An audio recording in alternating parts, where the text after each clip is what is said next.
Hello and good evening to those of you that have come out to join us. We are very excited this evening to present our 2025 State of the County Third Quarter Town Hall. Yes. It is absolutely amazing how quickly time flies. It's hard to imagine that we're already in the third quarter of the year. However, we have had a lot of work. Let me first begin by acknowledging any of our current commissioners that may be present. I don't do this alone. We have an entire governing authority. So let me acknowledge Commissioner Robert Patrick from District 1 at this time, Commissioner Michelle Long-Spears from District 2. From District 3, we have Commissioner Nicole Messiah. District 4, we have Commissioner Shakira Johnson. District 5, Commissioner Marita Davis Johnson. From District 6, we have Commissioner Ted Terry. And of course, from Super District 7, we have Dr. Ladina Bolton that I serve alongside. Also this evening, I have to acknowledge a former commissioner that has joined us. Commissioner Jeff Rader is here, and thank you for your service. And also, we have several departments that are present today. We have our Director of Public Safety, Jack Lumpkin, that's present with us, and also our Director of Fire Safety. We have Chief Darnell Fulham. So thanks to all of you, thanks to the various departments, people that are in other divisions of the county, thank you for being present. At this time, we are not going to delay. Let's go ahead and introduce the panel members that will be present and speaking this evening at this time. So if we can just roll those wonderful pieces, and let me also acknowledge our Chief of Communications who's here, Deanna Smith, for the wonderful work that she and her team does. It wasn't until she came that I realized we have 86 different people working in communications across DeKalb County. So, I have the clicker, so it's my responsibility. So, this evening, you will hear from the following individuals, and I'll give you a little bit of bio so that you understand backgrounds. Left to right, we'll start with our Chief Development Officer, Jacob Vallow. And of course, Jacob is a seasoned development and investment professional with over 25 years experience in real estate, capital procurement, and public-private partnerships.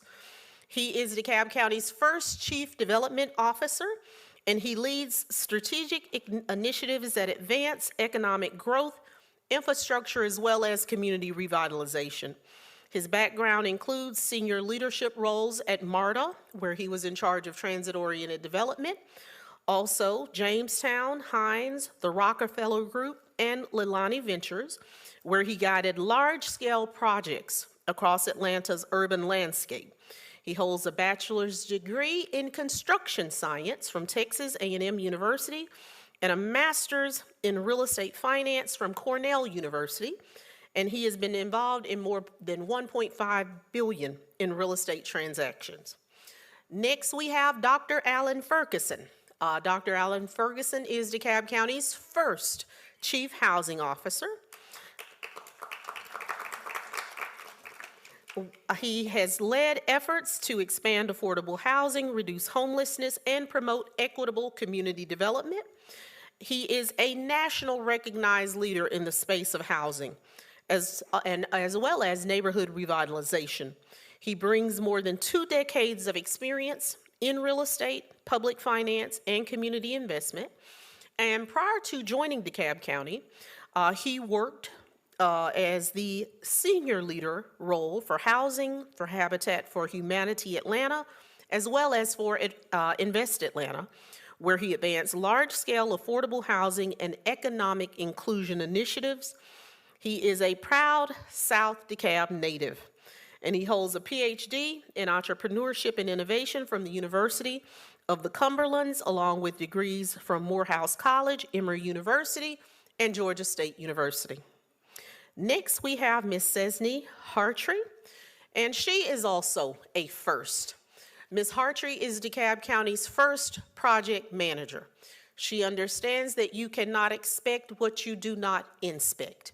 And thanks to her, we now have projects that are long overdue that have sat for, in some instances, nearly a decade, that are progressively moving forward. She is a certified project management professional with extensive experience leading complex initiatives across corporate and governmental sectors. Before joining DeKalb County, she held project management roles at Bank of America, Cisco Systems, and the City of Atlanta. She holds both a bachelor's and a master's degree in public administration from Valdosta State University, and she is also Six Sigma or Black Belt and a few other titles there that I do not see represented here. And in her current role, she manages multiple cross-departmental projects here in DeKalb County, supporting operational excellence and strategic outcomes. Next, we have Martha Ravella, and Martha also is a first. I guess, Zach, you're the only old-timer that's here tonight.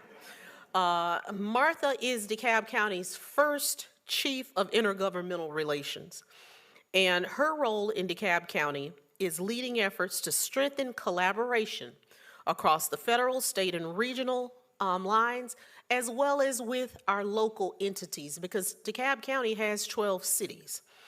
She is a skilled policy strategist and advocate, and she's previously served as the Associate Director of Governmental Affairs for the Association of County Commissioners of Georgia, better known to most as ACCG, and the Northeast Outreach Director for U.S. Senator Raphael Warnock, where she made history as the first Latina to hold the position for a Georgia senator.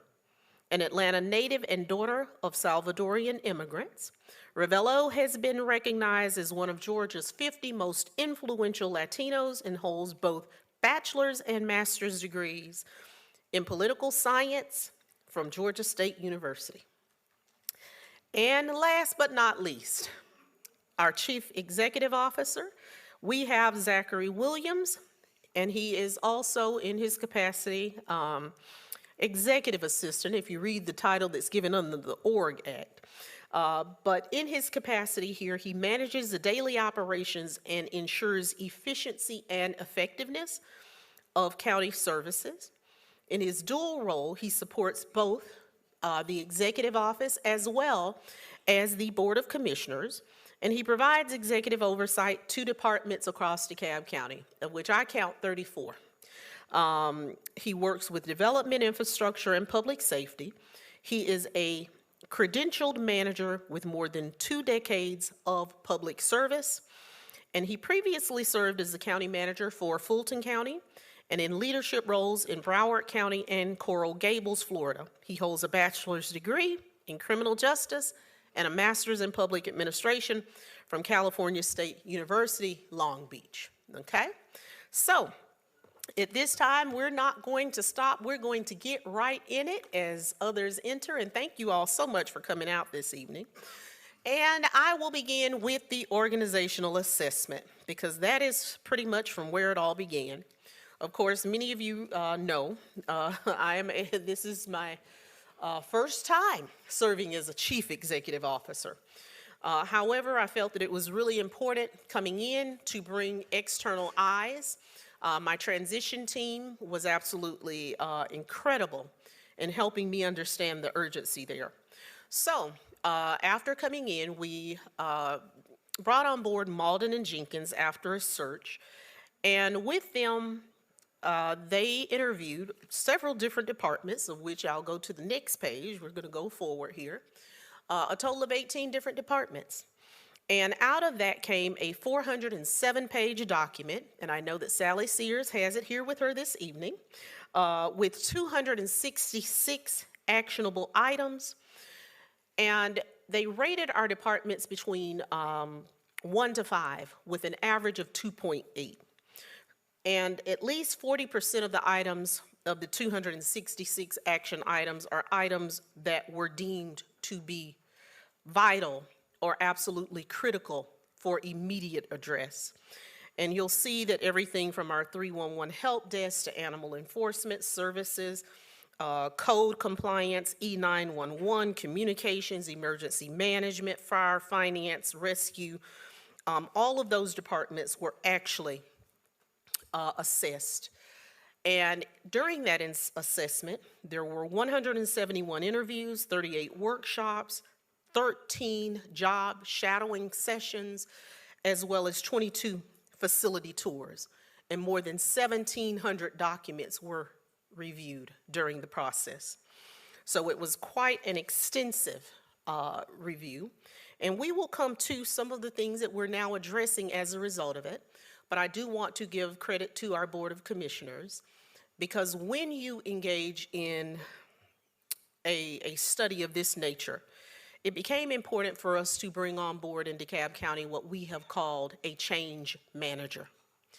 Because through the years, many of the items that were found in the report had been discovered through audit.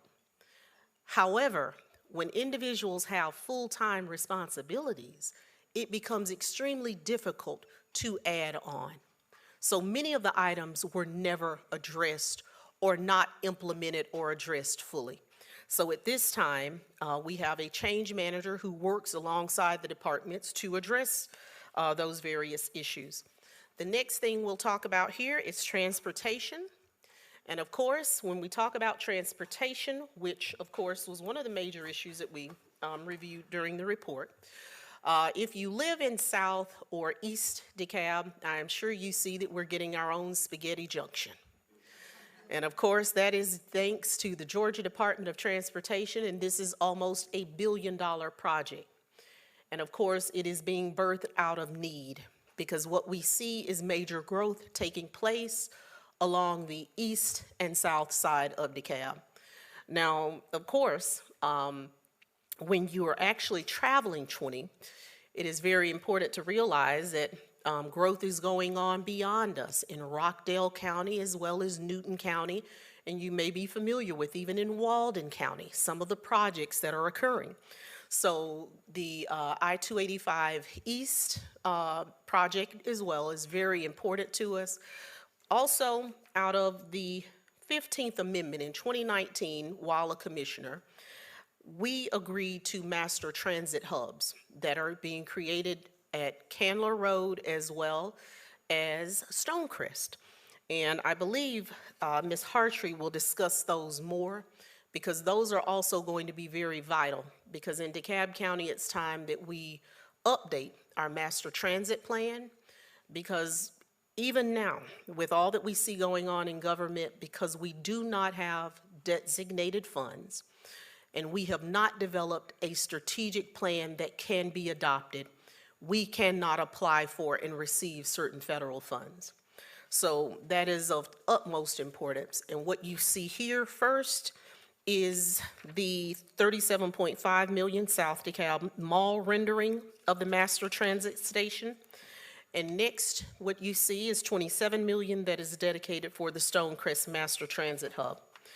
And those are the actual renderings that were submitted by MARTA. Next, it's important to talk about along certain corridors, particularly Buford Highway, the need for ART, arterial rapid transit. So we are actually at this time, we are looking at the current and existing corridors and developing strategies for future transit.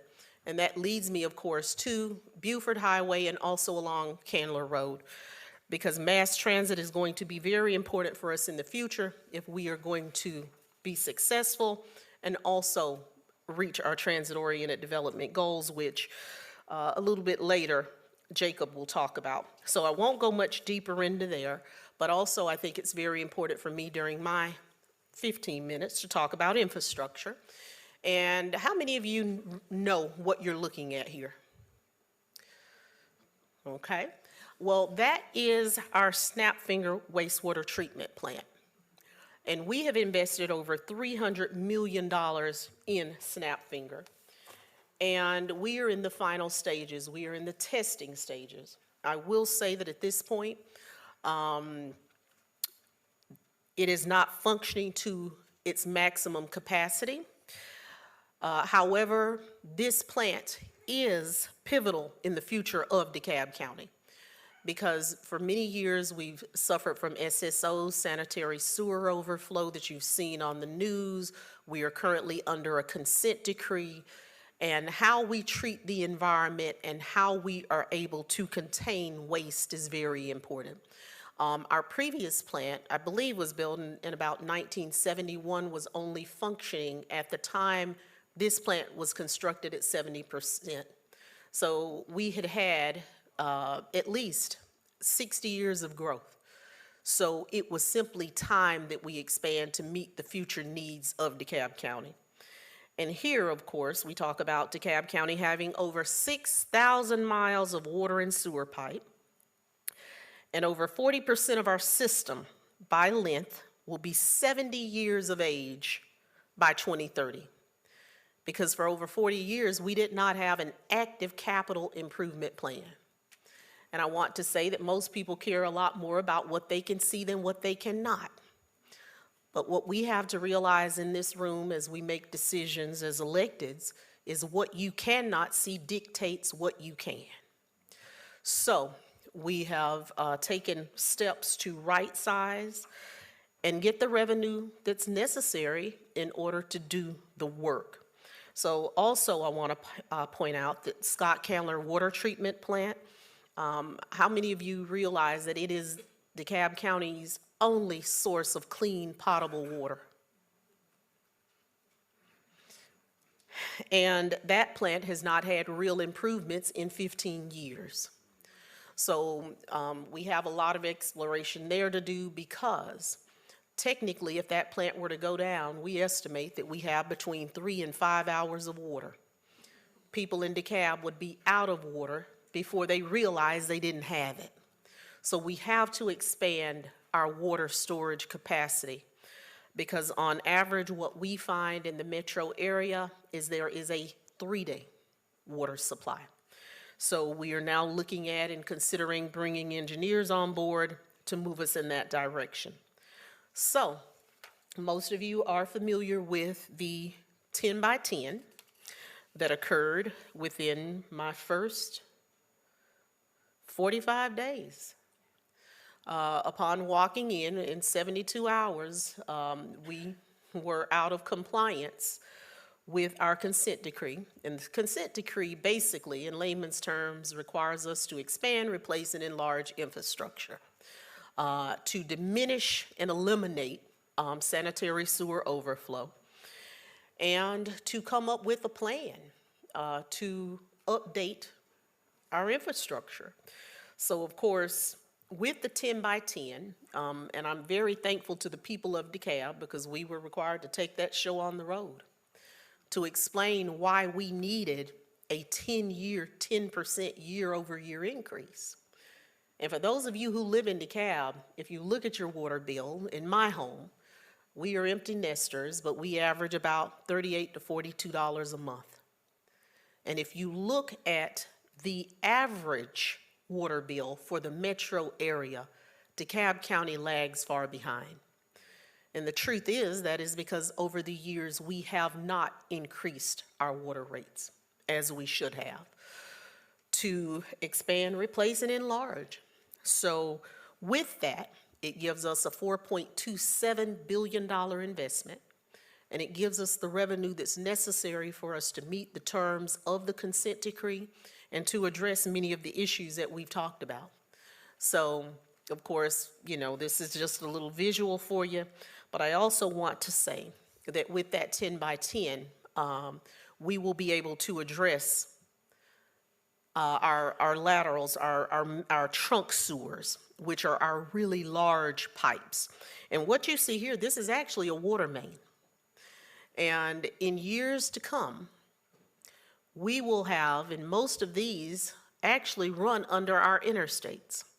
So there is going to be quite some time of inconvenience approaching in DeKalb County as we address infrastructure, because our water mains primarily are running a large part of them under our interstate highways.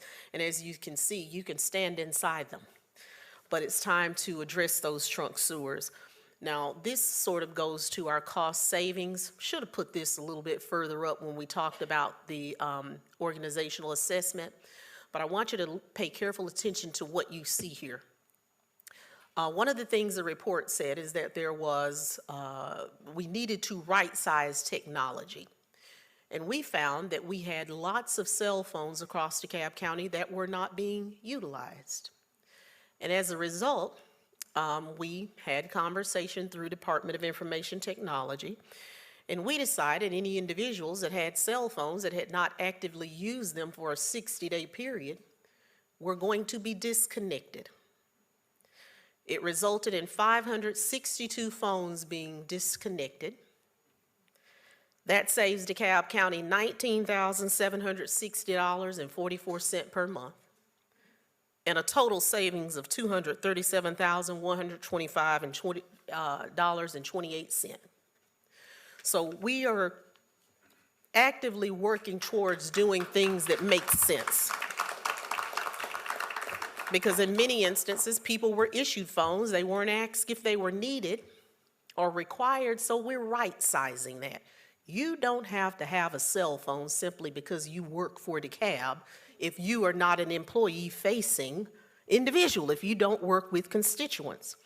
Also, Hunter Hines, very proud of Hunter, and I'm very proud of PDK Airport. And there, at the top of the year, I said, everyone sharpen your pencil, because I'm not quite sure what we can expect. And out of that, we determined that the PDK Airport has not charged transient landing fees, which are common fees for aircrafts that are not based at the airport. So now we have instituted the transient landing fees, and we estimate that on an annual basis that will generate another $1.3 million. So we are across DeKalb, and we will be giving an extensive report at the end of the year, cutting the fat, and that's how you drain the swamp, okay? Public safety, and I'm almost done. One of the first things that I did when I came in, because it's really important that we have peace officers, but it's bigger than that. It's bigger than that. It requires programs as well to reduce violence, because across the U.S., crime is down, but what you see is an increase in more violent crimes, and that's the pattern that we've seen in DeKalb. But nonetheless, had to sharpen our pencil because over a 4-year period, DeKalb County had lost 385 police officers. And we just did some right sizing. And when I say we did right sizing, we looked at recruitment and retention, and I created a plan. And for several years, we have paid triple overtime instead of a decent wage, in my opinion. So we right-sized salaries across DeKalb County, and what that did was result in a 106% increase in peace officer applications. I believe right now we're at the highest point of applicants in a decade, a 31% increase in hiring. We have an average of 120 applicants at each hiring event, which we're generally holding every 3 months. And what we call peace officer stabilization has occurred, because we are now at a 98% retention rate. We're not losing officers. And we're having many return that have left. And I want to say that some of the change is going to be slow, because whether or not you knew, because I didn't until I took office, there is a 26-week training period. 26 weeks. So at best, I will graduate 60 to 80 officers every 6 months. So it takes time to right size. And with that, also, we have engaged our partners to assist us. So many of you may see state troopers now along Candler Road and in other areas. And we've done things that we felt made sense, because we are all DeKalb County residents. And of course, we have had ongoing issues with street racing. And our officers did not have the ability to pursue.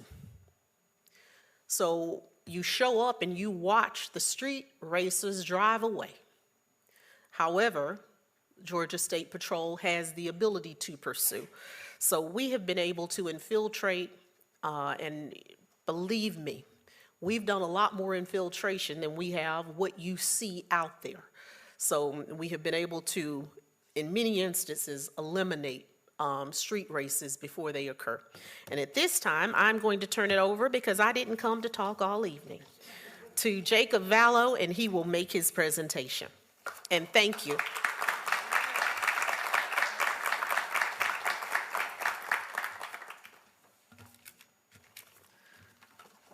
Travel hit me. Okay.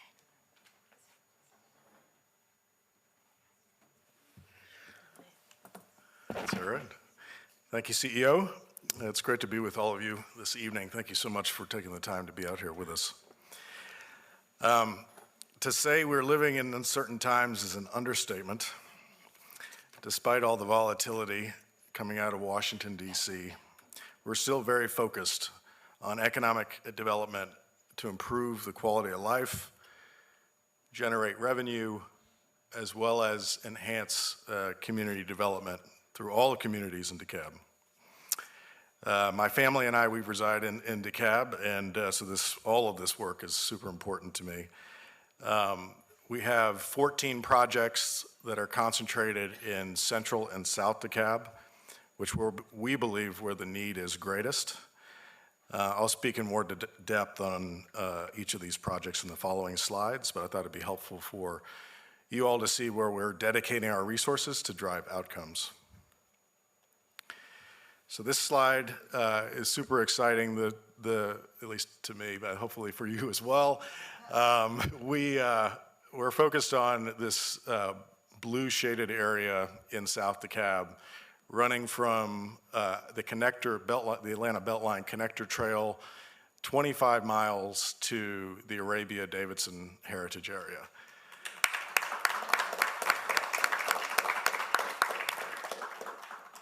And this is an important milestone for us because not only will we have trail infrastructure, but we're also looking at, well, let me go back one, the park infrastructure, including Michelle Obama Park, which the construction documents will be completed in December of this year on.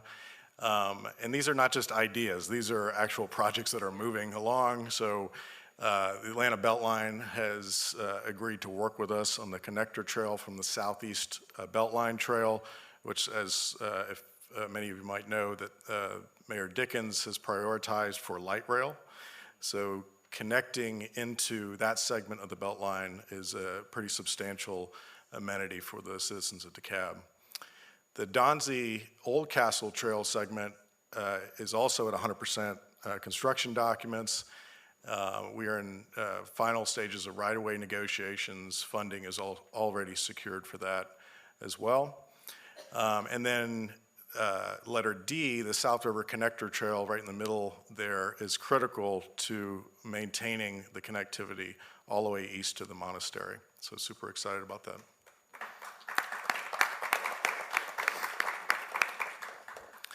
So TOD is, and I see Rod Mullis in the crowd here, TOD is not only transit-oriented development, but also trail-oriented development.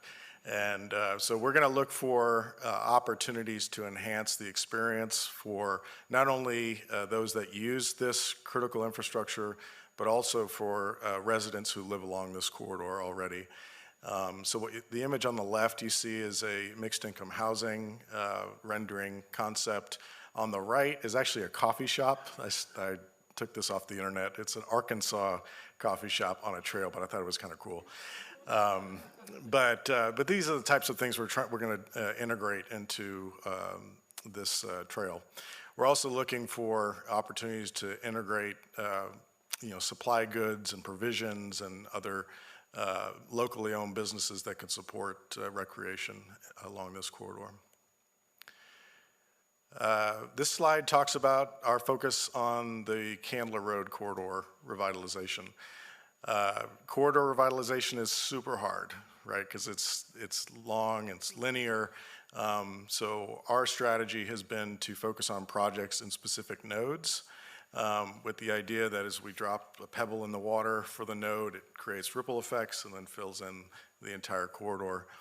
Our first success this year was in landing a project at the Glenwood and Candler intersection, which is a new Publix anchored shopping center. So super happy about that. And we recently submitted an application to the Urban Land Institute for an MTAP project thank you, for the revitalization of the Memorial and Candler intersection. So it'll be a super exciting project to advance. We also recently became aware that the Emory Impact program here at Emory University, which when I was at MARTA, we actually went through a study through that program, and it's super helpful for nonprofits and governments to work with Emory University to flesh out various different programs. And that would be for the Candler and Glenwood intersection, with the idea that with this Publix anchored shopping center, we should draft on that success and use that energy to develop the rest of the quadrants in that intersection. At South DeKalb Mall, can't talk a lot about this just yet, but we are certainly aware there are groups that we would be in favor of purchasing the mall from the current owner. So more to come probably in first or second quarter of next year on that. But we are moving in the right direction. CEO talked a little bit about South DeKalb transit hub, so I won't share too much more on that. Making sure I stick to my 6 minutes. So Memorial Drive is another corridor we're focused on. We had another win. In June of this year, we closed on 4380 Memorial Drive, which is 24 acres.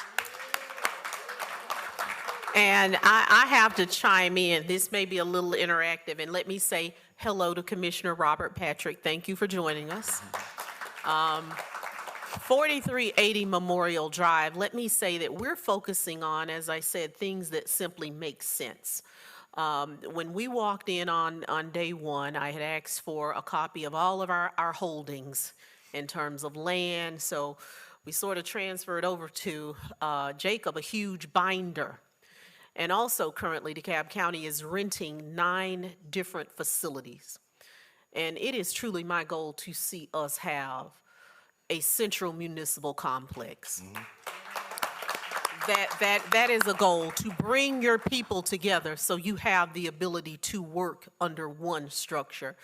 But nonetheless, with 4380 Memorial Drive, when we looked at the fact that it was time to renew the lease and some other things, the building needed a lot of repairs. And when we ran the numbers, what we found is we had rented the building for 28 years. In doing so, we had spent $18.1 million in rent. We had spent another slightly over $8 million in renovations and capital improvements on a building that we did not own. And even though we're the tax man, we paid the taxes too, to ourselves. So it just didn't make sense because the building is in need of a lot of work. And at some point, you just can't continue retrofitting what you don't own. So I'm thankful that, there had been previous conversations about purchase, and Jacob was able to get in there and buy that building for $18 million after we've spent $28 million in rent. So kudos to you for that. Good. Thank you, CEO. No, it's exciting projects. It's 24 acres. It is a transit-oriented development site. It's within a half mile of the Kensington MARTA station. And our intent is not only build the government center to enhance operations, but also to enhance the customer service experience. So when people do business with DeKalb County, it'll be a lot easier to do so. We're also looking at decreasing our total square footage footprint to become more efficient with office space, so we can save money for our constituents. Finally, we're looking at adding elements to the 24 acres that include mixed income housing, retail, a little bit of green space, and other uses, so that would complement the corridor. Across from, I'll jump to the Kensington TOD. So the Kensington TOD, which MARTA controls that land, but we're in close contact with MARTA, and that TOD request for proposals will be distributed to or advertised to the development community in November, and hopefully a quality developer is selected for that project. Across Memorial Drive is it's an 8-acre site we own, which we're looking at for a FIFA activation site. If you sort of envision the core of the site would be F&B, vendors, local businesses that can showcase their wares, so to speak, and then you have watch parties sort of flanking. It has MARTA access. We'll also have on-site parking, so we'll be working on that the next several months. And wrapping up real quick, Indian Creek MARTA in second quarter, we got the master plan. We amended our unified comp plan to add the master plan for the Indian Creek MARTA TOD, so that will follow the Kensington TOD. And then some other initiatives, CEO mentioned the master transit plan update and the public land development, which is what I was doing while I was at MARTA, doing public-private partnerships, so we're gonna do that with our land. And then finally, we have a solar RFP that should be advertised in the next 60 days for adding solar to rooftop buildings within the county's portfolio. So with that, thank you very much, and I'm gonna pass it to Alan Ferguson.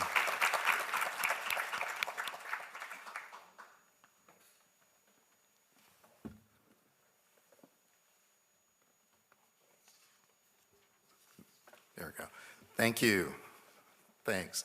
So first of all, thank you, Madam CEO, for this opportunity to speak tonight, as well as thank you for joining us this evening as I share really some information around one of our most urgent and pressing issues within DeKalb County, and that's housing. So tonight, I'm going to share, some factual information to, provide some context around some of our housing challenges. But I'm also going to share some information regarding, progress that we're already making. And really, at the end of it, hopefully you'll feel the motivation and understand the urgency so we can unite and work collaboratively around addressing some of our housing issues. We really want to try to bring stability, equity, and opportunity for every resident through housing. And so the key point that I like to emphasize is that, DeKalb County is not standing on the sidelines while this issue is, pressing concern for our residents. We're trying to lead with intention. We're trying to lead through collaboration, and we're trying to deliver measurable results that make an impact. So understanding, our current housing crisis within DeKalb County. So according to the last American Community Survey, 40% of DeKalb County residents are cost burdened, which means they're spending more than 30% of their gross income on housing costs. And so that, sounds like a shocking number. It gets even more shocking as you look at lower income households. Once you start getting to around 60% of area median income, we have as many as 66% of households reporting that they are cost burdened. So the lower income the household in the county, the greater the burden it is for them to bear housing costs. But, no one's just immune, if you will, to these housing crisis environment. So rising housing costs and the shrinking amount of affordable housing supply really affects everyone. And it's squeezing families really at all income levels, especially because even though incomes have been rising over the years within the county, housing costs have been rising faster. And so it's getting harder and harder for people to keep up with the increasing rents, and the opportunity for home ownership keeps moving further and further away. When we talk about, the region, one of the things that we can actually be proud of is that we've had a lot of population growth within DeKalb County over the years. We're now over 770,000 in regards to the number of residents. And that's because DeKalb County represents a very desirable, community. We've got great neighborhoods, great amenities. You just heard Jacob talk about, some of the future planned infrastructure investments, with the trails, that's going to create an even more inviting environment. So DeKalb County is a very desirable county to live in, but that's created additional pressure on our existing residents and population because DeKalb County is relatively more affordable than other counties within the metropolitan area. So as those other residents within the metro area are looking for housing opportunity, one of the first places they look to is DeKalb, and that increased population, that increased desirability, although great, puts additional pressure on our existing population in terms of searching and identifying affordable housing. And as I mentioned, everyone is affected. And housing is not just an issue around housing. It affects our opportunities for economic development. It affects our opportunities for workforce. People want to be able to live where they work, and so being able to attract that workforce is critically important, as well as it affects community development and overall quality of life. So it really touches every sector of our county. So our roadmap for housing stability within the county, or actually housing equity, really surrounds itself around 4 pillars. The first is to produce. We want to increase the housing supply. That means increase affordable housing, increase attainable housing. We want to increase the number of housing opportunities, period, across the board. As I mentioned, we're lagging in housing supply, so we've got to increase production. We also want to preserve the existing affordable housing stock. We want to make sure that we preserve that in place, but not just preservation for preservation's sake. We want to make sure that those communities are viable, that they're quality, they're up to code, they're up to livable standards. And we also want to preserve the opportunity for our legacy residents to remain in their homes as well. That's a critical part of this preservation puzzle. We want to protect, and that means there's going to be an emphasis going forward on public ownership and public stewardship. We're going to emphasize programs to create more opportunities for home ownership for DeKalb residents. Some community wealth building strategies intend to deploy, as well as a very intentional focus on serving our most vulnerable populations, and that includes the unhoused and the underhoused populations within DeKalb County. We can't ignore that concern. And then we're going to promote and prioritize. We are going to emphasize sound policy decisions, emphasize efficient administration, as well as community collaboration. We didn't get here alone, and so we're going to reach out to all of our stakeholders, both for-profit and nonprofit, those involved and engaged in the community, to help us work towards a resolution of these issues. So there are some key initiatives already underway. We've already begun investing in affordable housing. So, earlier this year, the county made, and with the actual consent, if you will, in support of the Board of Commissioners, the county made an $8 million investment in Park 500. So, working in collaboration with the Housing Authority, yes. So working in collaboration with the Housing Authority of DeKalb County and their leadership, CEO Pete Walker, this $8 million in investment is going to secure 60 units of transitional housing, along with wraparound supportive services, for this development. This is critical, and it also sets the stage for the types of developments that we want to see in DeKalb County, where we're taking this existing property. There's going to be extensive renovation, and it's going to turn into a mixed income community that's going to serve a variety of populations, including those in need of transitional housing. So very, very see this happening and underway, and units will start becoming available as early as this December. And let me say on that project for DeKalb County residents, in many ways, I consider what we're doing is building a portfolio for DeKalb, because this project was so significant because this was the first time DeKalb County had ownership in the investment. So generally partners have come to us and we will fund projects, but with Park 500, DeKalb County has ownership. So we didn't just give the money, you go away, you control, but we have partnership. And can you speak to that a little? Because, you know, that was really important for me because Singapore and other countries have different models of housing that we're now researching that just make good fiscal sense. So talk about that, if you will.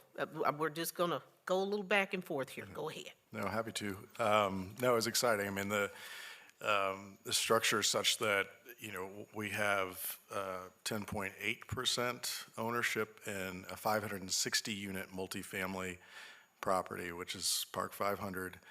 And so we have cash flow coming from all of the other units that are helping to support the services that are being provided for the 60 units. So it's sort of a circular, long-term sustainable structure. So it's super interesting. And like CEO said, you know, the ownership piece, assuming it's managed properly and the market does well, will grow over time, and that value will come to the county. So super excited to have worked on that one. Yes, and I'll turn it back over to you, but I just wanted everyone to understand that we didn't just give the money to a partner and they went away. We have ownership now in projects, and that's what we're looking for. Yeah, absolutely. And Madam CEO, just to reemphasize, that ownership part is key because now you have the county as a part of the public stewardship, you know, of that property and asset. So we have a say-so in that property, how it operates, and making sure that it's up to quality standards for years to come. So that's great.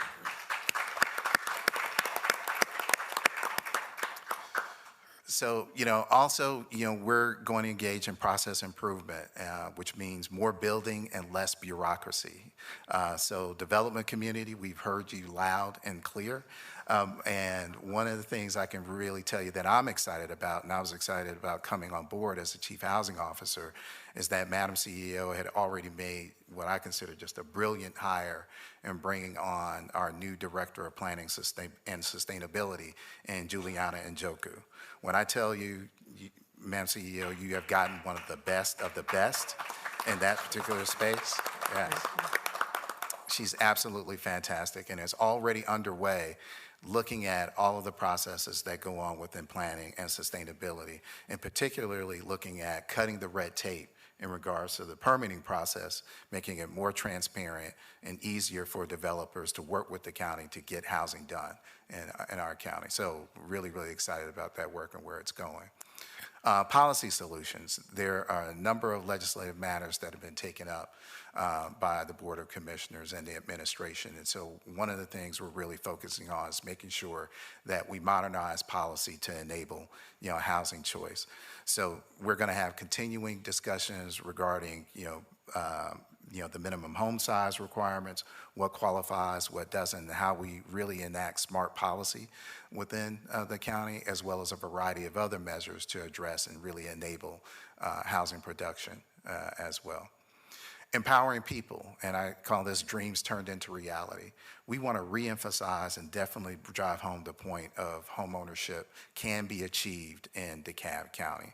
So we're looking at, you know, our existing programs, how can we revamp and retool those existing programs to amplify home ownership? How do we activate and mobilize and encourage our land bank authority in regards to disposition of county-owned land so we can put it out for productive use? And how we can work more collaboratively with our partners, both nonprofit and for-profit, around encouraging home ownership production within the county. And last but definitely not least, you know, planning for the future and really turning plans into action. So I'm very happy to say that our comprehensive housing strategy, which was previously approved by the Board of Commissioners, we actually had our notice to proceed meeting yesterday. So that activity is well underway. We'll have our kickoff session sometime during the month of November. And what that comprehensive housing strategy is really going to do is not just provide a strategy document that's essentially kind of another study of the facts and the current conditions of the county, but really provide us an action plan and an implementation plan for what we can do to actually make an impact and create more housing opportunities. So I'm very, very glad that that work is getting underway.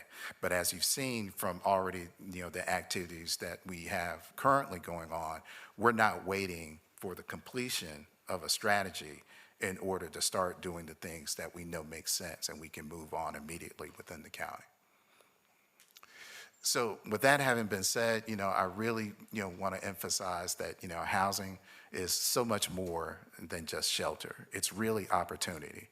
And so when you think about in your own lives, in your own personal lives, that sense of stability, that sense of certainty, that sense of opportunity that you get, that knowing each and every day you know where you're going home and where you can lay your head. It just opens up so much opportunities for yourselves, for your families, for your loved ones to invest their free time and their free resources in education, in entrepreneurial activities, in community service, all of those things that make for a great and productive life. And so it's so much more than just, shelter and a roof over your head. And it requires collaboration from all sectors. So you're going to see us engaging in a variety of different places and all of those touch points where housing is critical. So workforce development, economic development, and all the other places and spaces that matter to quality of life. And also, I really, really want to emphasize that we're not going to be afraid to try different things and to try new measures to try to make an impact in the housing space. So you can look to us as being an innovator in the housing space, and that's our commitment. We're dedicated to change, and we're going to try to make things happen. So thank you. I really appreciate this opportunity, and I will turn it over to my colleague, Ceci. And as we're moving along, let me also point out, because on your last slide, when you talked about empowering people, dreams turned into reality, you will see also, if you're receiving our newsletter, we have an upcoming event with NACA. It is a 3-day housing event because, of course, we are here and we are in some very uncertain times for many people, but we want to promote home ownership. So over those 3 days, we will work with individuals to help them secure home loans. Also, Operation Hope has been an ongoing partner. I believe we're up to over 26 million now. We started back in 2019 providing down payment assistance for first-time home owners. So we support home ownership. And we also, through Operation Hope and various partners, assist with financial dignity training. Because oftentimes when it comes to preparing people for what I often call the American dream that has become a dream deferred for many, because if you're sitting in this room, many of us, if we were to sell our homes, we could not afford to buy them under the current market rate. Let's be very clear. So we have to work with individuals who didn't think home ownership was possible. So I'm very grateful, Dr. Allen Ferguson, for you and for the conversations we've had, and I look forward to the full plan because we're going to do some great things and it's just more to come. And I think now we're up to Ms. Hartree. There we go. Mike got me that time. Good evening. I am here to talk about Madam CEO's key focus areas and how the projects that I am working on tie into those focus areas. We will be focused on public safety, economic development, and enhanced communications. And those projects will be the Digital Shield Initiative, focusing on the Real-Time Crime Center, which was on one of the slides earlier. Also the Grady Healthcare Clinics that will be coming to DeKalb County, as well as the revamp to the DeKalb County website. We'll start with the Digital Shield Initiative. This is where technology will be meeting the analytics from DeKalb County's public safety officers. We are building out a real-time crime center currently. It will be completed mid-December, so I'm really excited to see what we'll have. DeKalb has partnered with Flock Safety. They are located here in Atlanta, Georgia. They are huge in the public safety space. For hardware and software needs, we will have new license plate readers, new solar paneled cameras, and new hardwired cameras all throughout the county. I think we'll probably have over a little over 300 cameras installed throughout the county for this new initiative. Along with drones, which is very big now in this space, we will have 4 new drones placed throughout the county in the high crime areas. I think they have a 3-mile radius for each drone, and they will be placed on top of buildings for our first responders. So they will be first to the scene, and then obviously our public safety officers will follow behind. And I'm just going to pop in here because I want you all to realize how valuable this investment is and say thank you to the Board of Commissioners. Because in our initial budget, we set aside $2 million for the development of the real-time crime center at Exchange Place. Well, after we started the process, and I started to have conversation with Chief Lumpkin as well as Chief Padrick, it became overtly clear to me that in order for us to fight crime in the way that we needed, $2 million was simply not enough. And with that, we had discussion and we determined what was necessary to give DeKalb adequate coverage. Because many of you here, it's very unfortunate, but in some communities, it feels like it's us against them. And we're seeing higher incidents of crime. So I want to thank the Board of Commissioners for approving a 6-year, $18.2 million investment. And it will give us the ability to truly move us forward in the way that is necessary. There was extensive research done. We visited 3 different real-time crime centers to see them in action so that DeKalb County could bring back the best from those that have gone before us. And with this and with the investments that we're making in the drone first responder program, we know where the pockets of crime are. So we know how to better strategically place drones to have quick access, because sometimes it is a challenge for officers to get through traffic to an incident because of the amount of traffic we have on the highway. So there are a lot of encumbrances, but we want to have such watchful eyes that we know who you are before you return home if you commit a crime in DeKalb County. So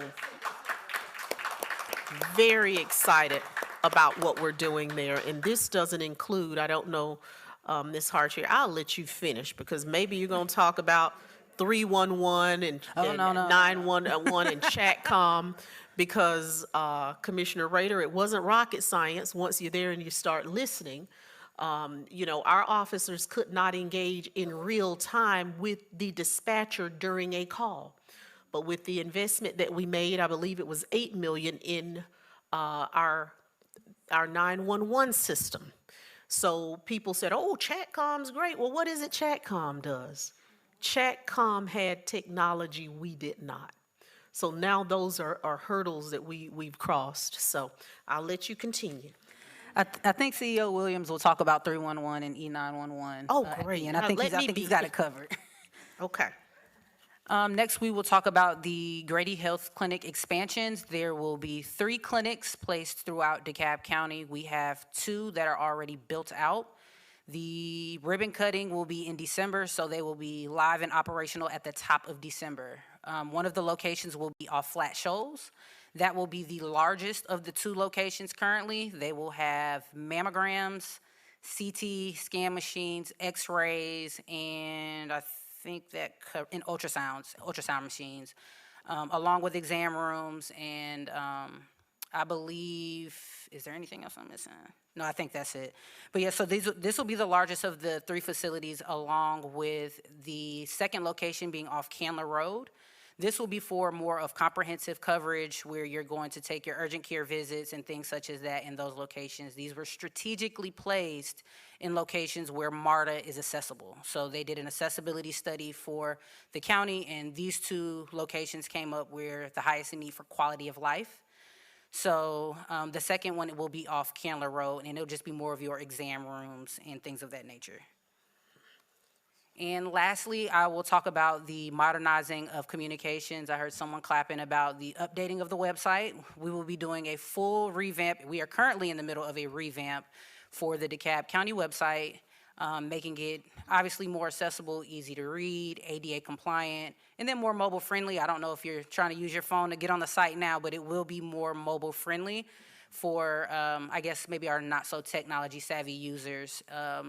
More resources will be on there. It'll just be easier to find and navigate for clear and concise information. Thank you guys for your time.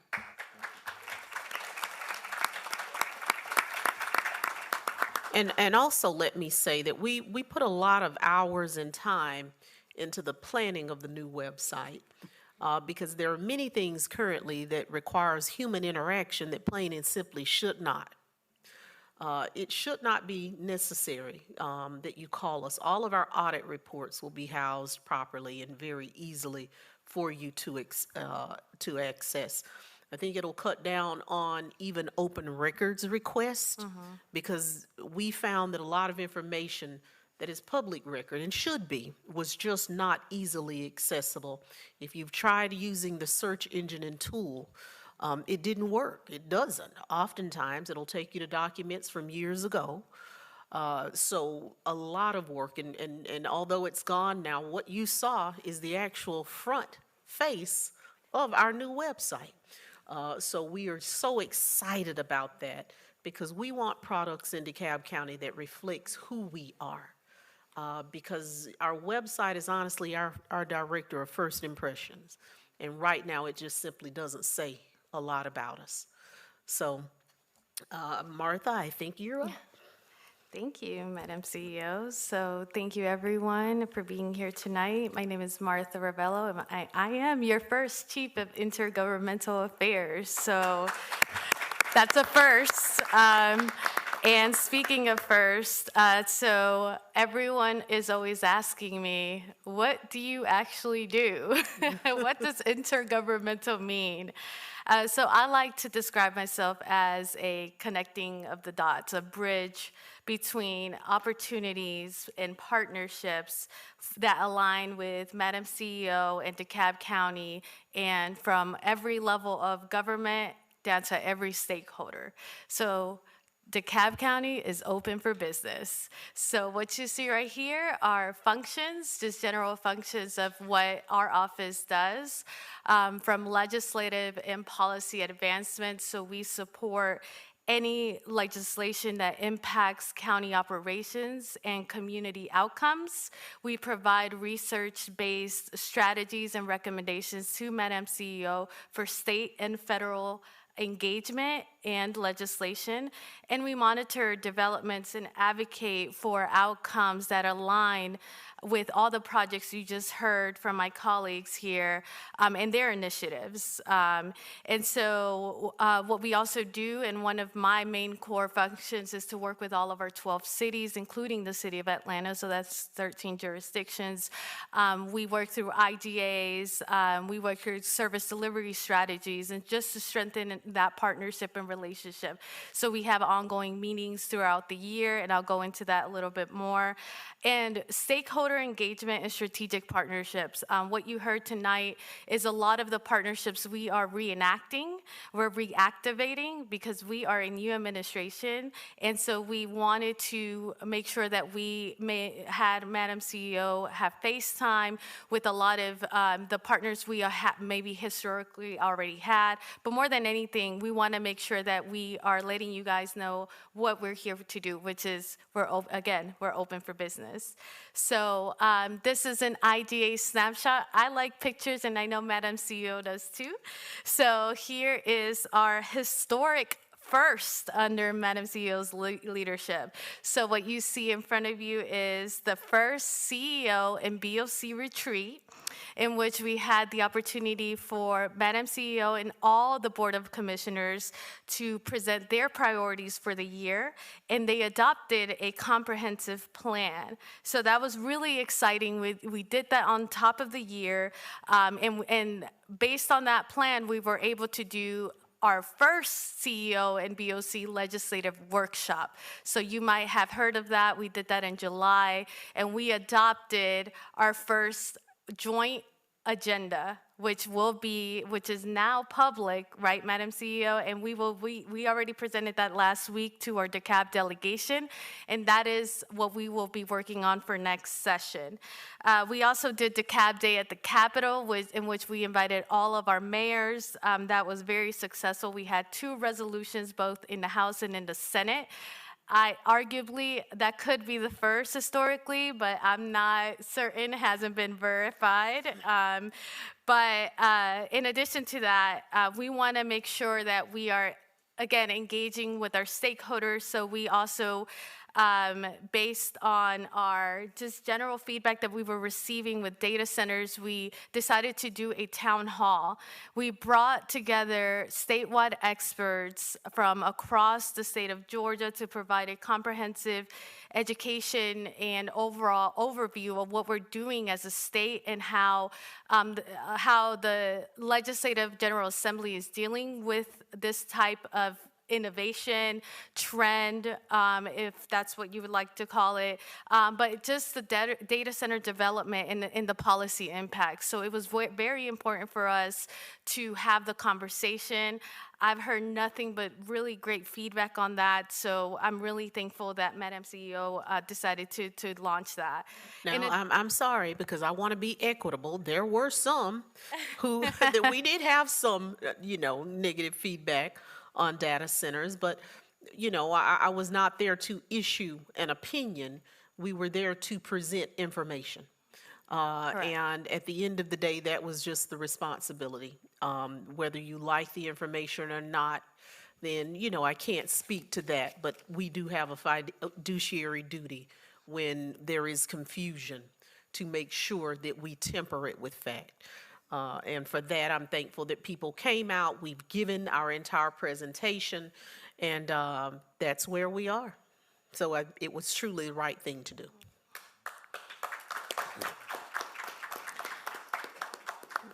Yes, thank you. And then the next thing we recently did was partner with Discover DeKalb to relaunch DeKalb Council for the Arts. I know this is an initiative from when Madam CEO was a commissioner. And what we're doing there is, we had a Council of the Arts, but what we decided is to relaunch it and add in our 12 cities. So they'll be participating. We'll be taking a tour around the county, showcasing different types of arts. We'll do a fashion show. Madam CEO, I don't know if you'd like to comment, but this is your baby, so this is a pretty big deal for us. Well, let me say that I believe that myself, as well as Commissioner Long-Spears, would say that it's the baby of Jan Selman. It is the baby of Gail Waldorf. It is the baby of those who participated also in the transition team that I put together as I was taking office. There has been for years a need to focus on the arts. Arts are important, particularly for our children. And over the years, we've made the investment, but it hasn't been in a cohesive way or organized. And I think the biggest mistake we made was placing cultural affairs under parks and recreation, because it needs its own life. They're 2 separate things. Let parks be parks. Let cultural affairs and the arts be its own vehicle. So we're very excited about the possibilities. We're very excited about being systemic and organized, being strategic in having camps in the summer for children that introduce them to all forms of art, and also showcasing artists. So the Board of Commissioners has, for quite some time, I believe around November of last year, had the discussion. So our intent is to work collectively and give the format. We already have the DeKalb Council for the Arts. Just recommission what we have, fund it, and move it forward. And this would also involve hiring an individual full-time that focuses on the arts. So we are very excited and look forward to all the final steps there. Only thing is moving it on. So thanks for all of the input from so many people who've reached out concerning that reconstitution and moving forward. Okay, and last but not least, we have FIFA 2026 coming up. It's not, I mean, if y'all haven't heard of this now, so that's a pretty big deal. We are right next to the host city, the city of Atlanta, and so next week we'll be launching the DeKalb Sports Commission, and this is to coordinate sports-related activity, watch parties across the county within all 12 cities and the city of Atlanta. Collaborations include the assembly. Public safety is a huge deal for us, so we're working very closely with the city of Atlanta. And we want to make sure that our local businesses participate. So we have a website launch next week. So we're really excited about that. And we have invited all of our cities to participate. Next. So speaking of cities, I just wanted to kind of just go through this really quickly because we are doing some work as it relates to our partnerships. We have $1.6 million of federal funding that we applied for as a county to be able to allocate grants to cities across the state, across the county for key local projects. This includes the ADA playground equipment for the city of Tucker, sidewalk improvements for the city of Stonecrest, Doraville, and Lithonia. And we are near the completion of the animal shelter expansion in Chamblee, which is a pretty big deal. That is related to SPLOST and some of those SPLOST funding dollars. In addition to that, we are working through our fire stations. We are going through an IGA with the city of Stonecrest for Fire Station 14. And the city of Tucker for Fire Station 5, and we are in conversation with the city of Brookhaven for a fire station there too. We have facilitated collaboration on CIP water projects, so the 10 by 10, we had all of our cities come to us, what does that mean for us? Give us projected timelines. So we sat down with all of our cities, we went through everything from this is when you're expected to have your project started to any of their questions as it relates to the 10 by 10. So we were able to do that. And we have Chief Fulham here who has been touring with me across all of the cities as well to provide an EMS and fire service update discussion as it relates to our service delivery with the cities. So that's really, really exciting. Thank you, Chief, for working alongside me on that. And let me chime in there because coming into office, you all read, it's nothing that's been a secret. We were not meeting the target quite often. And of course, we have stipulated penalties for a failure to perform. But I don't want your money, I want you to perform.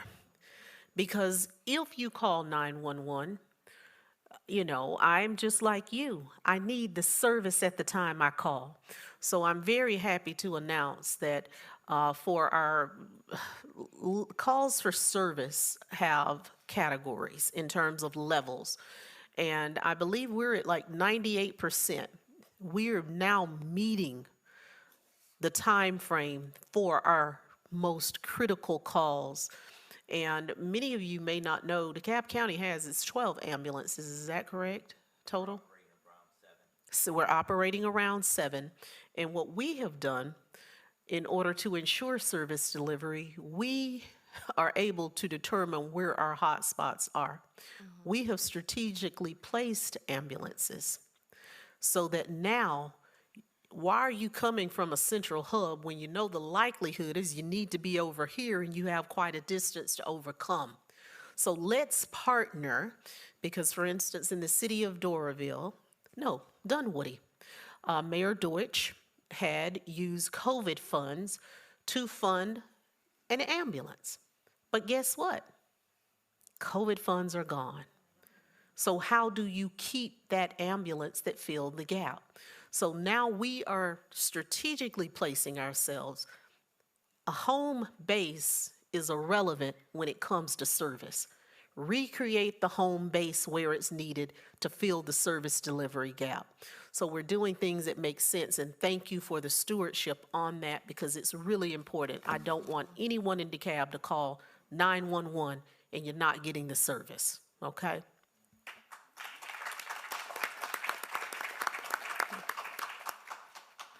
Okay, so moving on to state. So at the state level, early on in the year, Madam CEO came to me and she said, Martha, we have to do some work at the Capitol. I wasn't aware that we were going to spend a lot of time, 40 days, day in and day out, but we did, and we were very successful to reenact the local ordinance requiring the gas station surveillance cameras to be reinstalled. So I don't know how familiar everyone is here, but last year, that mandate, basically, they basically said, well, we're going to put some legislation in so we don't mandate, so we don't allow that to happen at the local level. And that was something that was originally authored by CEO in 2022, if I'm correct. And so we came back to the General Assembly and we said, no, we need it for public safety reasons. We need this at our gas stations. So we were able to be very successful, grandfathered in, and I'm really, really proud of that. So thank you, CEO, for your leadership in that. And I'm sorry, I have to chime in because most of you probably never knew I passed a law that made them angry and they got rid of it and I had to go get it back. So that's what Martha just explained. And we are very grateful. And with what occurred, you know, I sit here and hopefully, you know, things down there change, you know. But currently, us as well as, I believe, City of Atlanta, and perhaps there's one other jurisdiction. There's only 3 in the state of Georgia that are allowed to require mandatory video surveillance at gas and service stations, and we're one. So I couldn't change it for everyone, but we were able to make a successful case of ex post facto. Please allow us to move forward because our law was in place before your prohibition. And thank you, Martha, because you're right. We were back and forth. I think they gave it to us. They were tired of seeing us. And really quickly, looking ahead for next year, so what you see in front of you are some of our priorities that we have in our legislative packet. I just want to point out rental registries, that was pretty big. So what we want to do there is build out a comprehensive list, but not just for rental properties, but also vacant properties. We want to know who the landlords are, and so we're a little bit more aggressive in our approach this time around, but that's very important for our housing supply. And so yeah, that's one of the items. Next Gen 911 funding. So as Madam CEO mentioned, we allocated $8 million into a EZNet system for 911. So we are up to par to what the state wants to do because they want to do a statewide initiative. And so we'll be working closely on that as well for next session. At the federal level, there's so much going on, but I do just want to point out just 3 big items that we worked on. Number one, we were very successful in applying for 3 congressional directed spending projects, all water projects. We were one of the only jurisdictions in the state of Georgia to actually have this vetted by the senators and the Appropriations Committee and have it pass through where it is right now. Having said that, we don't know what to expect. Due to the shutdown, we don't have, it may more than likely not go anywhere. But just being at this point, I think that speaks to DeKalb County, our leadership and our needs, and that the senators are listening. So I just, want to thank Senator Ossoff and Warnock for sort of engaging with us and listening and putting these projects up forward. Just a few other things that we have done actively. We have gone to Washington, sat down. We have written letters to talk about the protection of WARDA, which is water grants, and most recently, we wrote a letter about what's happening with SNAP benefits. That happened actually 2 days ago. And so we are proactive in this space. We are not, just letting things just run by. We are monitoring, and we want to make sure that you guys are aware that we are calling them on a daily basis recently, just because we don't know what to expect. So on average, we receive, with ARPA included, we received around $353 million on federal funding as a county. Now, year by year, we receive around $121 million, but we don't know we don't know if that money's coming or not. So we're very active in this space, and we just continue to just inform our residents as much as we can, and you can see that through the newsletters. And last but not least, our stakeholder engagement. So this is more of a happy slide. So from the beginning of the year, we reintroduced ourselves, just like the song, let me reintroduce myself. Madam CEO sat down again with flock safety, right? We had already formed a partnership with them, but then they came back and said, we want to meet Madam CEO and we want to learn about what she wants to do for DeKalb County. And that's how we initiated the whole conversation, and this is why we are where we are today. So I'm really excited for that. In addition to that, we have met, we have a picture up there with the Falcons president, Mr. Beagle, and as it pertains to housing challenges, he wants to be engaged in addition to other educational programs. The Home Depot, we're working with them on tires and the pickup of tires, so we are currently in conversations around that. QT came around after we reinstated the cameras, and they said, let's partner and let's work together. That's exciting. And Madam CEO received an award from the Georgia Hispanic Chamber of Commerce earlier this year for her advocacy around small business communities, in particular for Latino small business communities. So thank you so much, Madam CEO. And that is all from me. Thank you. Thank you. And let me say, the slide that was at the top, when we met with the Falcons, of course, that conversation was more geared towards the West Side Future Fund, because I feel we need an East/South Side Future Fund. So, we are having meaningful conversations and building relationships with people that have been absolutely amazing. And I will say on that accord as well, right down to the fact that I believe everything is now approved, and we are identifying an individual for the DeKalb County Police Foundation, because we see that the city of Atlanta is generating around $300 million in total contributions annually from business partners to help their police officers. So through the creation of a DeKalb Police Foundation, we can receive revenue to help our officers.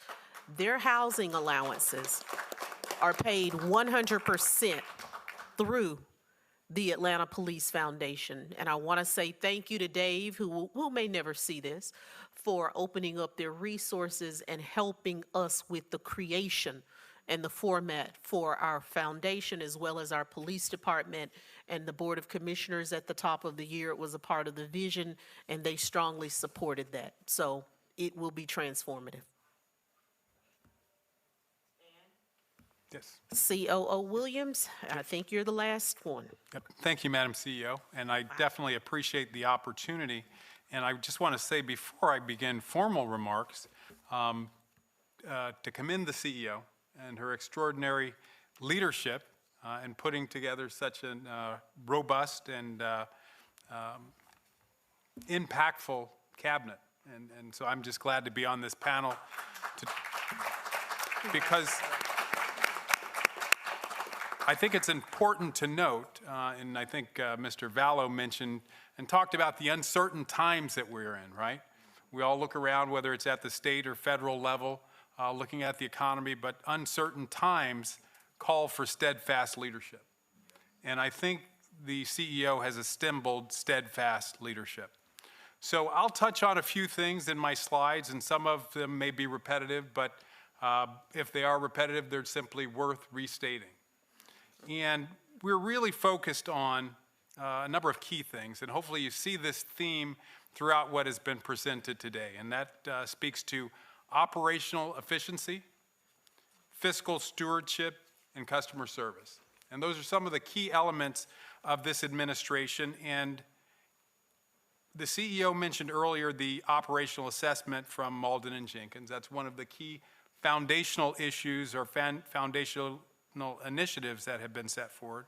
But there's also a couple of others that she has initiated, and those speak to cost allocation study that we're undertaking, which looks at fines and fees, a study being done by MGT, a pay and class study for our employees to ensure that people are compensated sufficiently so that we can recruit and retain top talent, and a facilities assessment because our facilities, our building stock, most of our buildings don't really look like this one here at Emory, believe it or not.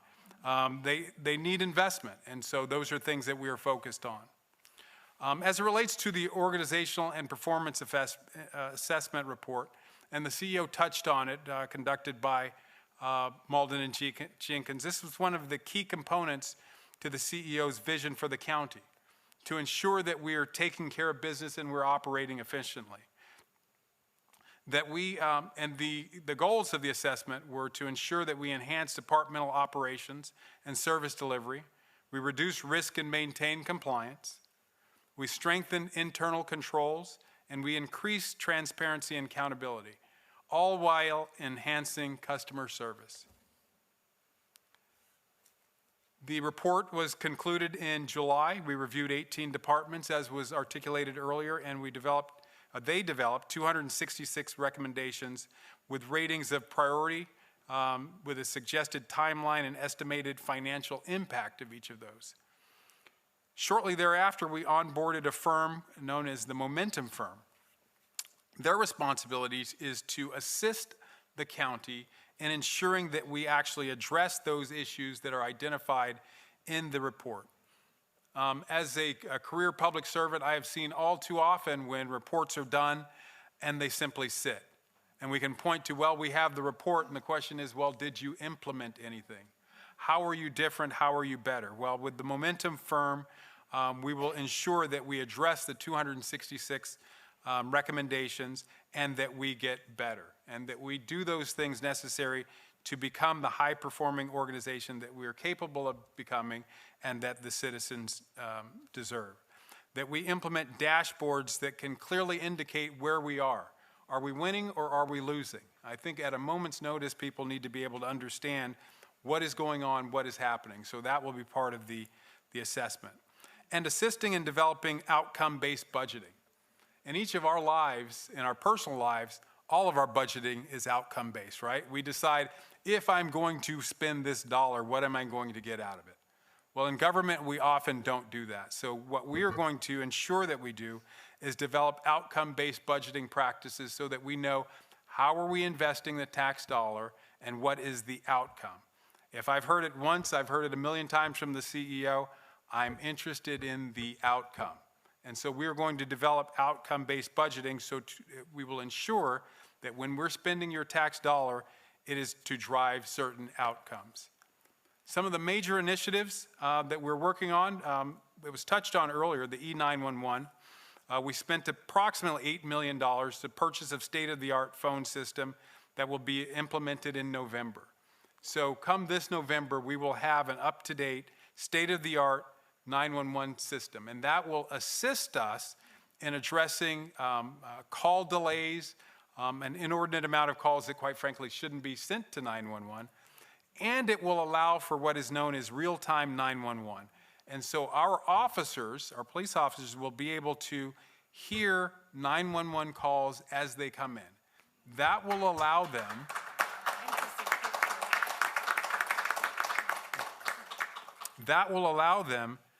to self-dispatch in certain instances and reduce their response time. Very important. Something that a lot of us have been waiting for is the expansion of the animal services facility. Unfortunately, when we built the facility about 8, 9 years ago, on the day it opened, it was full. It was full. And so what we have done, there's two key things. One, we've allocated funds in SPLOST for future expansion, but we're about to bring online 10 additional facility or additional pods that will shelter approximately 120 dogs. And that's going to happen within the next couple of weeks. And so that's something that we're tremendously proud of. And it gives us also an opportunity to have a picture with cute puppies on it. In fire and EMS, our public education unit has more than doubled the number of classes that have been offered. Because when we look at public safety, it comes in many different forms, right? And preventing fires is a key component to that. They've also more than doubled the number of smoke detectors provided and installed.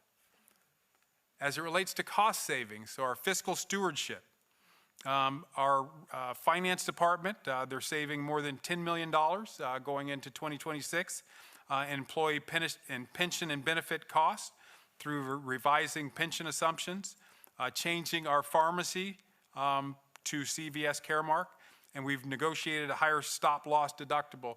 Each of those things do not negatively impact the employee benefits, but they save money.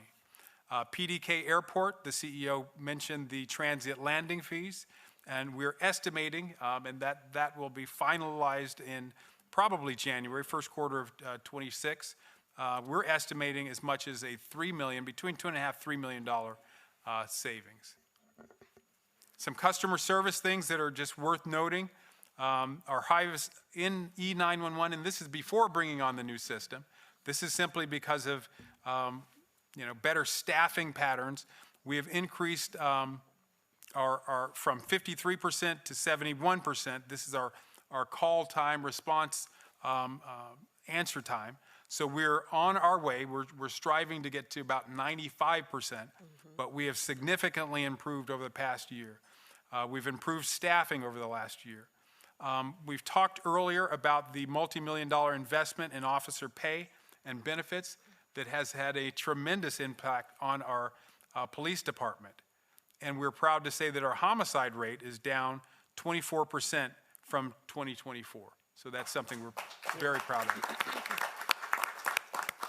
In fire and EMS, which was touched on, we have about a 15% decrease in response times for our priority 1, our most critical calls, and approximately 9% decrease in response time for our priority 2 and 3 calls. And in staff vacancies, we've touched on a little earlier, and we just wanted to highlight some of these key areas in public safety. Staff vacancies are down by 2/3. So looking ahead, and hopefully you see from the discussion, from the other panelists, where DeKalb is headed. DeKalb is clearly on the rise.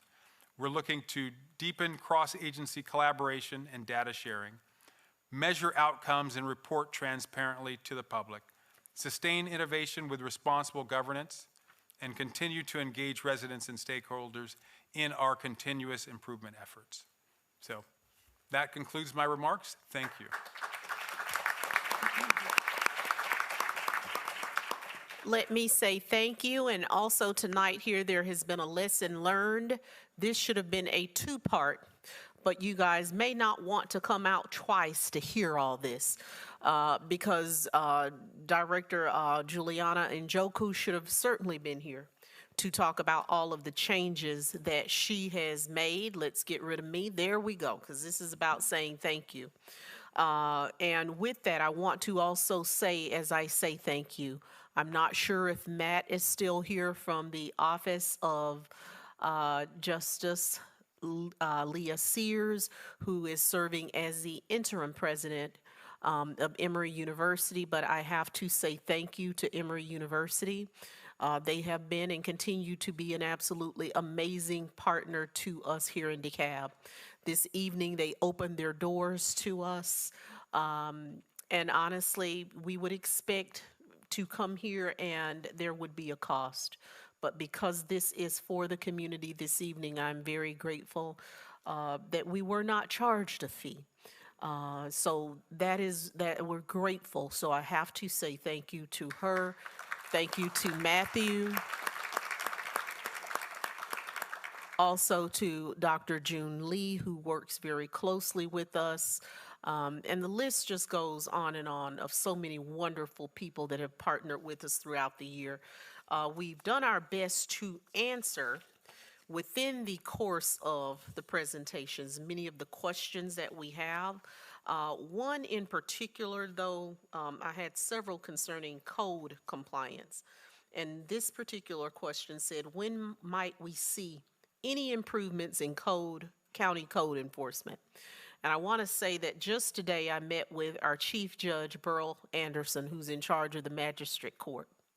When I came into DeKalb County for the first 90 days, we were averaging 60 citations. I'd like to announce that we, during last month, issued 191.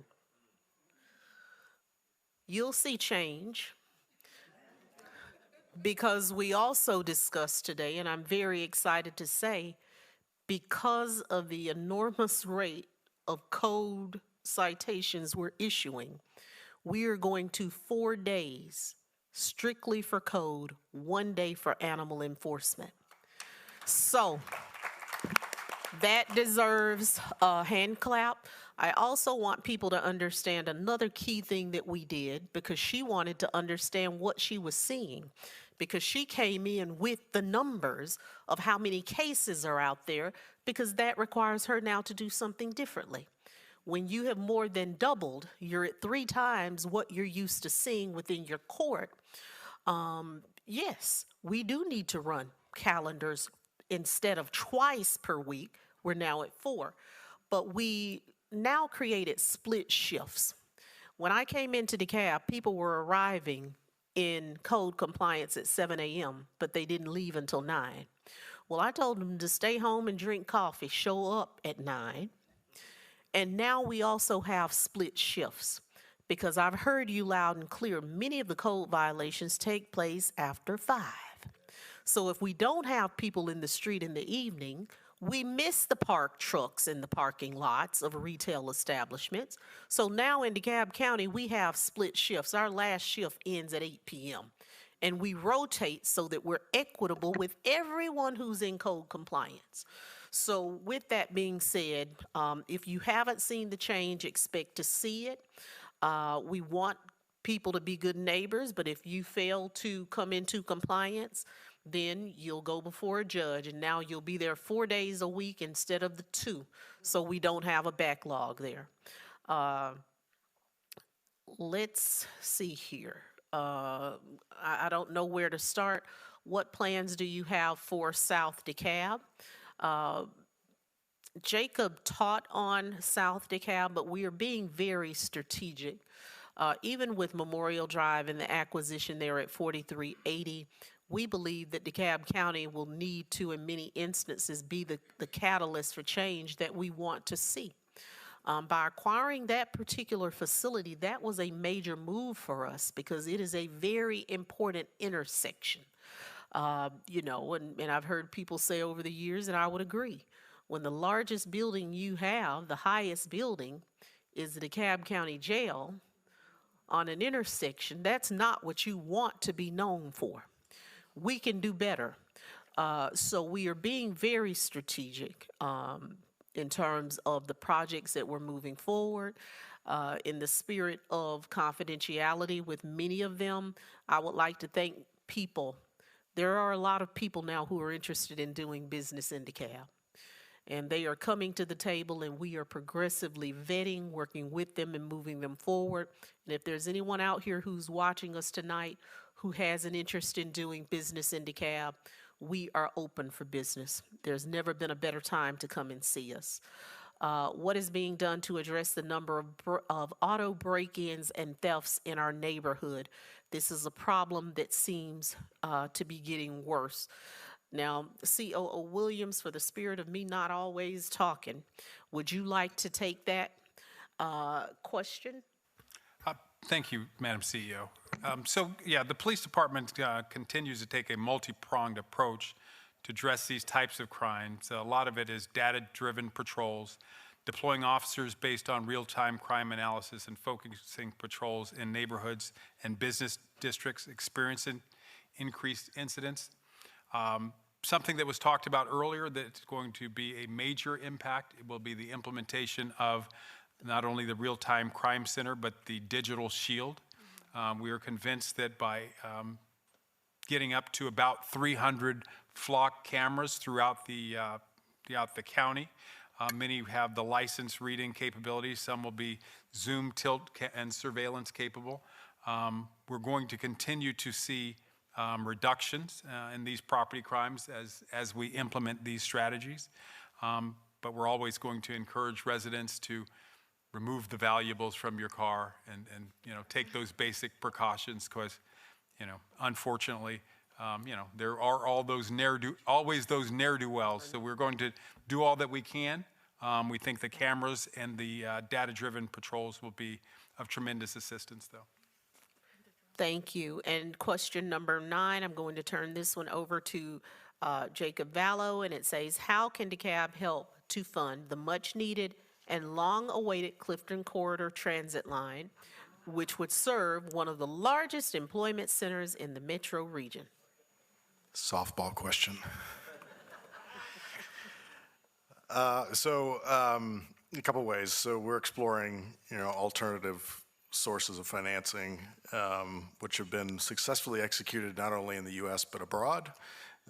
We also have an open procurement, I think is going to be awarded before the end of the year, to a financial advisor who has experience doing public-private partnerships, but also raising financing for large projects globally. And that was part of the scope of work that we included to attract financial advisors. So we'll have a team of folks to help us think through how to do this. My understanding is the BRT segment from the Emory CDC station, the planned station, that would then go to the Avondale station is phase 2 of the project. MARTA right now is in negotiations with CSX for the right-of-way for this project. The estimated cost of the second leg is $250 million. It's about $50 million a mile, so 5 miles.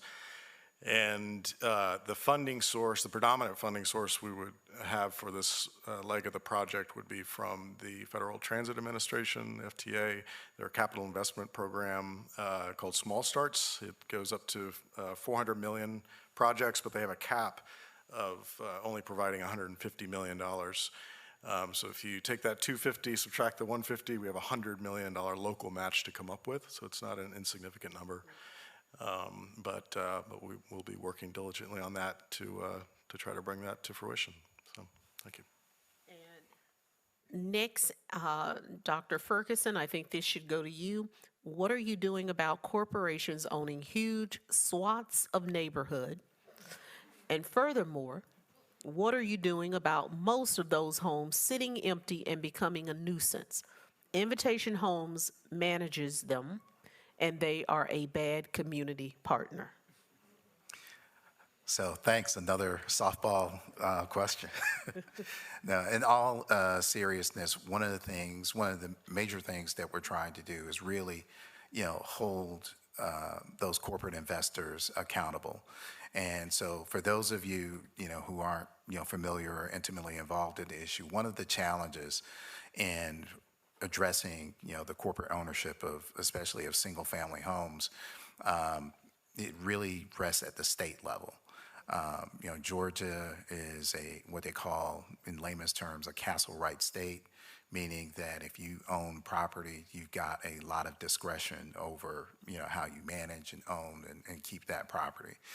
And so with that having been said, DeKalb County has been, really instrumental at the table of taking a major step, which is requiring those corporate owners to have a physical presence in every county that they own single-family homes.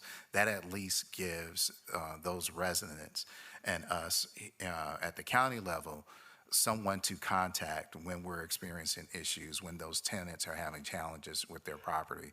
There has to be someone there present in their county, to respond to those. Now, their level of responsiveness, that can be questionable, but at least that's a first step.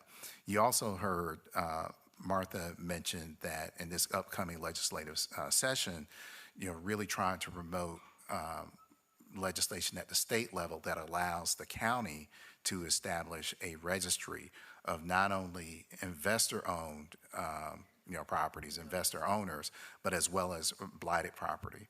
And that's critical because oftentimes it is very, very hard, very difficult to actually determine ultimately who owns a property.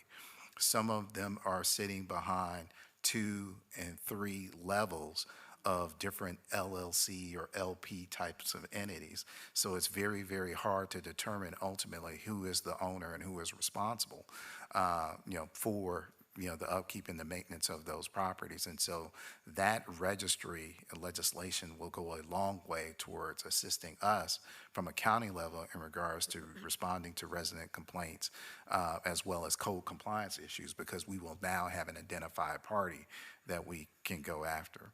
But also, aside from that, what I will say is that the level of activity that the corporate owners engage in terms of their ability to acquire all of these single-family units, they recognize and they understand that they are under a lot of public pressure and a lot of scrutiny in regards, to their activities. So, they don't want that because, quite frankly, they think it's bad for business. They think it's bad for their image. And so to the extent that they're willing to come to us and work with us on, some very tangible measures to make sure that they're in good standing with the county, as well as serving our residents. We want to listen to them and we want to support them, especially if there creates an opportunity for us to convert some of those renter households into home ownership households. Because ultimately, like any other type of investor, they want to see an exit on their investment. And so when they exit that investment, we want to be there with an opportunity to not turn that home over to the next corporate investor, but turn that home into an opportunity for a new homeowner in DeKalb County. And I'm actively working on a couple of different strategies, contacting and discussing some nonprofits, including some other organizations that have done some unique things across the country in order to how we can work with and engage those corporate investors to convert some of those units over to quite affordable and attainable home ownership here in the county.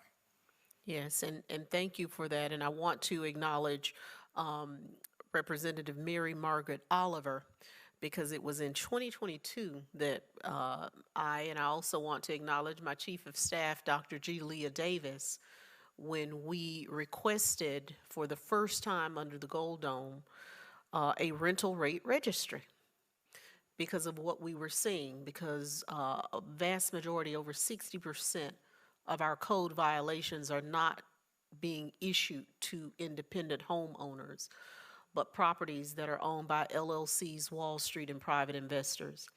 And when you look even deeper, many of those investors are actually funded by pension funds.